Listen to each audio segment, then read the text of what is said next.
YouTube, what's going on? We got 24/7 streaming just took a man's life. Let's get into it.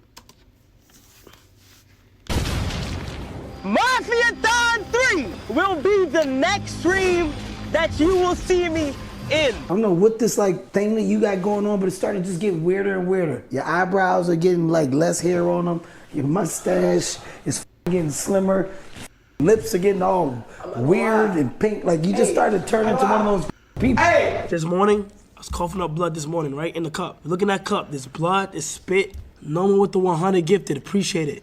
I am sick. No more with another 100 gifted. Every single time when I do feel tired or is tough, y'all always prove to me why I should keep going. This is genuinely insane. A streamer just died while live at the end of a 10-day broadcast that involved him being beaten, bullied, and brutally deprived of sleep. And as far as who this guy was, you may have never heard of him, but he was actually the most popular Kick channel in France and at times one of the most watched worldwide.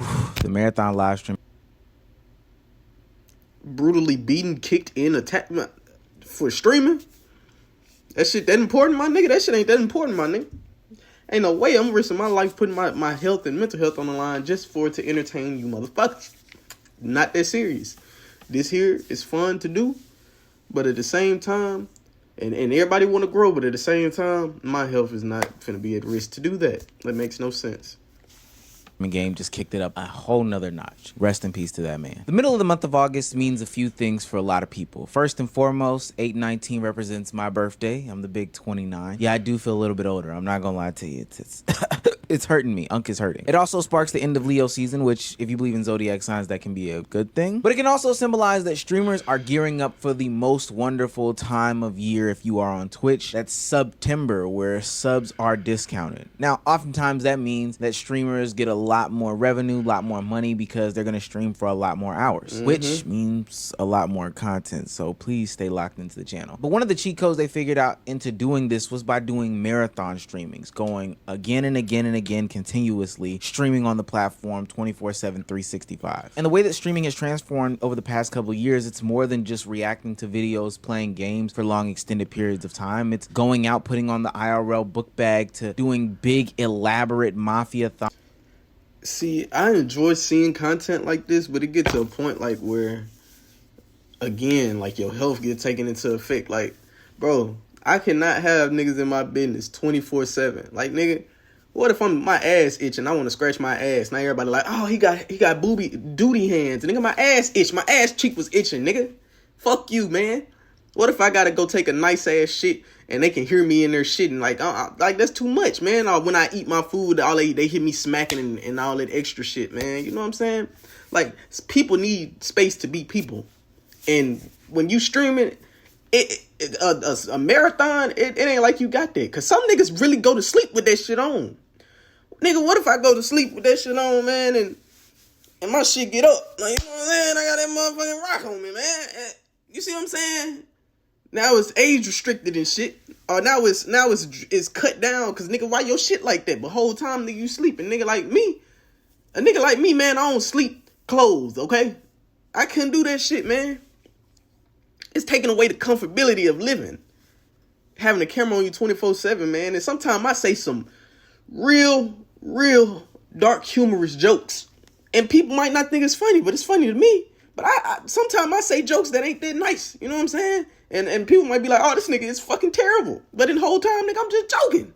I just got a dark sense of humor sometimes, man. You know what I'm saying? I couldn't do that shit 24/7. Hell no. On streamer university, streamer prom-esque things. But imagine being able to build an app with your name on it, just by thinking about it. Meet Base 40.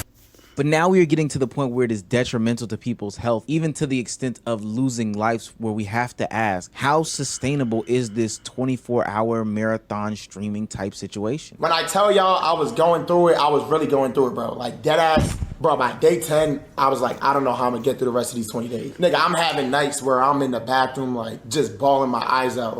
Do y'all remember around that time when my friends was here and I'm telling them, I was telling them, if y'all had a a button to press if you want to continue your life. You feel me? Y'all remember that? I was really on some shit, bro. I'm gonna keep it a buck. Like, being entertaining and being at the whim of the internet is a mental and physical toll that people aren't really allowed to even talk about. Now, that's due to the bad faith actors in the conversation where, you know, we compare 9 to 5s to the streaming life, which for all intents and purposes, I am team 9 to 5. I rock with my workers here. But that doesn't mean that streaming and content creation doesn't come with some sorts of challenges along the way. Now, I know a lot of people are going to watch this and react to this, so this is for like the Astro Diors of the world or Simba the God or whoever else watches this. They'll know exactly what I'm talking about. Getting on this camera is like sometimes a mental task that comes from like your belly up and has to come out, and it can be a lot weighing on you. It also doesn't help that the internet literally has no filter in 2025. I think there's so many pages that are out there or looking to bash you, even if you say something that is universally. Shout out Omeezy, man. You see how he put them folks in the video, bro? That's real love. These niggas really do react. I watch some of these folks react to his videos. That's how I be getting the ideas to react to his videos. Shout out to both of them guys, man, and Omeezy for doing it. Acceptable, like, hey, during the day the sky is blue, and I already know somebody's gonna say that the sky is black when it's raining. Like, I that's what I mean right there. I ain't gonna lie, chat. If that's the real Las Vegas fear, oh god, that's actually insane. Because bro, that shit costs a lot of fucking money to do.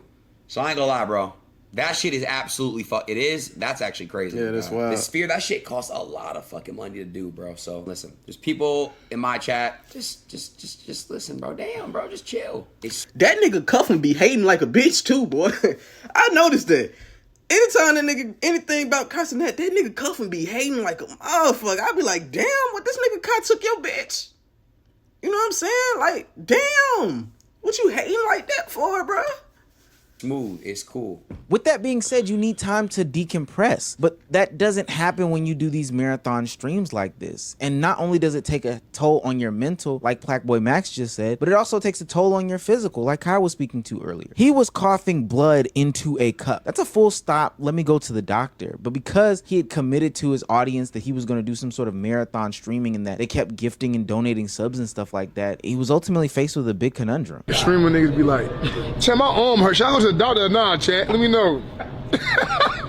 Like, nigga, what? Hey, chat, I ain't gonna lie, chat. I'm bleeding right now. Should I go to get it checked out or not? I feel like my arm finna fall off. Should I go get it checked? That nigga should be talking to chat like Chat God or something, like a chat GPT. Like, they be really sitting there talking to that motherfucker like, man, my damn dick fell off, man. Should I pick it up, put it back on, or should I leave it on the floor? What y'all think, man? Y'all tell me something, man. Nigga bleed now. He like, man, shit, yeah.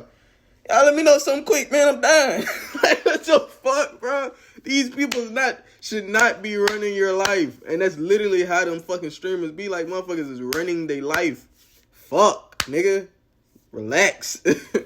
And I know what people are probably saying. Well, Kai should just cut the camera off and go to the doctor. It's really just that simple. But my God, if we don't have a conversation about how competitive the nature of streaming is now, not saying that Kai has to do this, but the way that the landscape is set up now, it almost seems like every single month somebody is having to top the next person, which is ultimately going to be detrimental to people's mental and physical well-being. One thing I would say about streaming is way less like unified, bro. That's the worst part about it. This shit not together. Niggas just be doing their own thing. Like, niggas, you know what I'm saying? Like, niggas definitely do less shit together now because this shit way more competitive, but that was bound to happen. Now, I think that there are plenty of reasons as to why streaming is not unified like it used to be. But Max is right when he talks about the competitive nature of things, which is so interesting because collaborating, group channels, you know, working with your friends and stuff is what helped a lot of these guys blossom into the creators that they are. And it especially helps when you're trying to do these marathon streams and stuff like that. The fact that you need to be online 24/7 for the next 30 days means that you're going to need a lot of people to bounce ideas back and forth off of. But because you're no longer rocking with this person or you're doing things differently, and you're still in this one-up culture, ultimately it leads you down this deep and dark path that can be very, very harmful. And I think that there are some specific figureheads that need to be highlighted in the conversation. That's something I'll ultimately cover over on my Patreon, where I'll definitely call some names out and give specific details as to how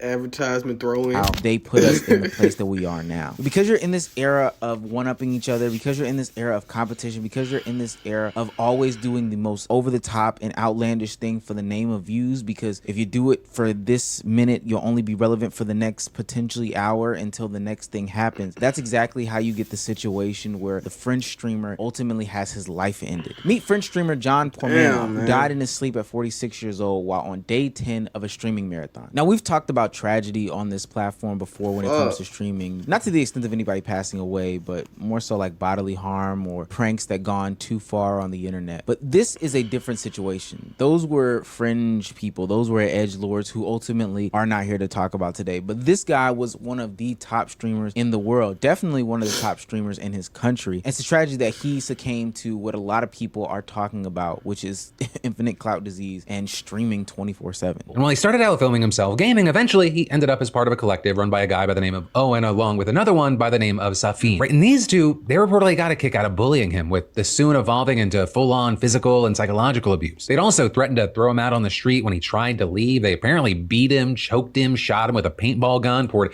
paint and oil on him, and just seemingly tortured him in any way they could think of. Right, in one clip that's been making the rounds, they claimed to have locked him in the trunk of the car and drove over speed bumps at high speed. And in the audience watching them, you had people encouraging them to go even further and even paying for it. Now, the full situation is very sick and sadistic. I promise you, I would encourage you to read. I could probably also include it in the Patreon video that I'm going to upload as well, the full details. But there's a video out there circulating of them discovering him being actually not alive on stream. And there are a lot of clips. I mean, a lot of clips of him circulating on the internet. That is so fucked up to think, like, you're willing to put somebody's health and body at risk just for the fucking...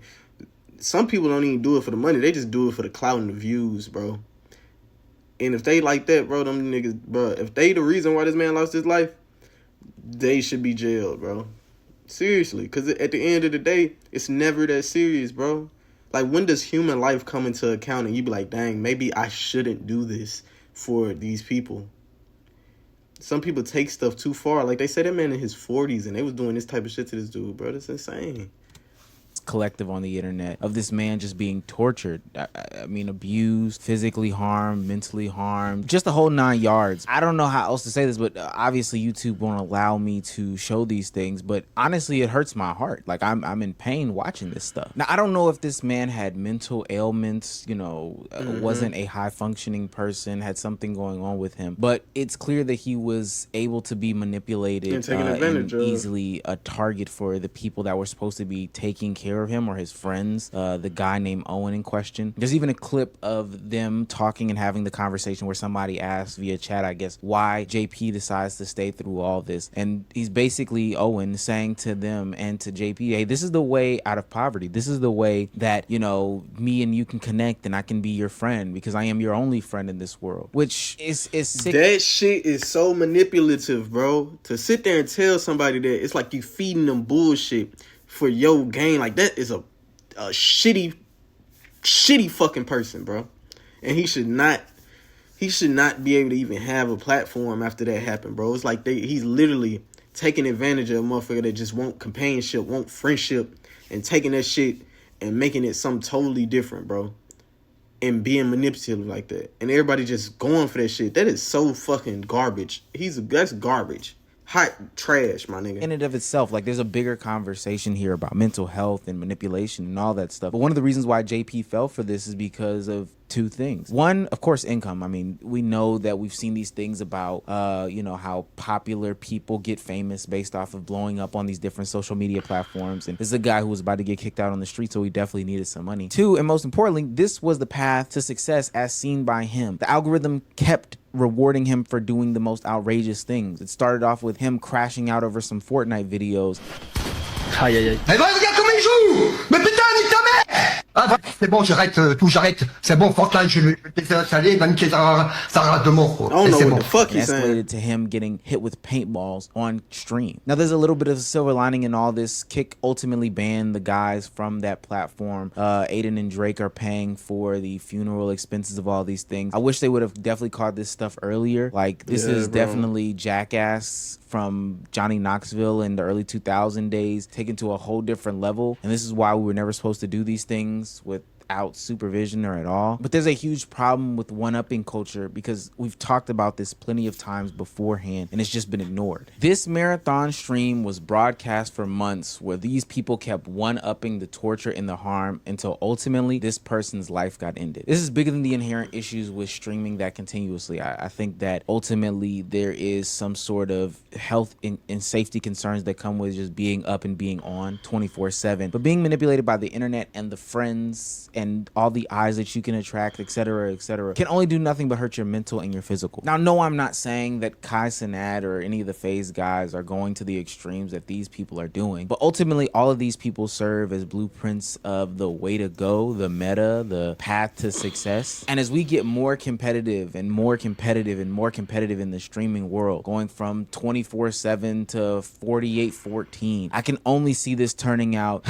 I've ended videos like this before bad, but how much worse can it be than a man losing his life? Rest in peace to JP, and I hope that his family gets the justice that they're deserved. Rest in peace, JP, man. I never heard of God before, but rest in peace to him, man. He didn't deserve to go out like that. Don't put content before your life. It's not worth it. It's not even a point of doing so. Yeah, man. Hope y'all enjoyed this video. I'm gonna catch y'all in the next one, bro. Peace.